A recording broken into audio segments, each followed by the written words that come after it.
पाकिस्तान और इंग्लैंड के दरमियान तीसरा T20 मैच भी बारिश से मुतासिर होने का खदशा है। मेट ऑफिस ने कल कार्डिफ में बारिश की पेशगोई कर दी, जिसके मुताबिक मैच के दौरान 50 से 70% तक बारिश का इम्कान है। इससे कबल 22 मई को पाकिस्तान और इंग्लैंड के दरमियान सीरीज का पहला T20 मैच भी बारिश से मुतासिर हो चुका है, जबकि दूसरे T20 मैच में इंग्लैंड ने पाकिस्तान को 23 रन से शिकस्त दी थी।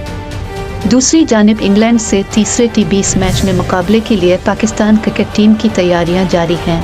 कार्डिफ के सूफिया गार्डन्स क्रिकेट ग्राउंड में टीम पाकिस्तान के खिलाड़ियों ने फिजिकल ट्रेनिंग के साथ बैटिंग, बॉलिंग और फील्डिंग की प्रैक्टिस की। कौमी खिलाड़ियों ने नेट पर 3.5 घंटे तक खेल के तीनों शुबों पर भरपूर अंदाज में रोज दिया।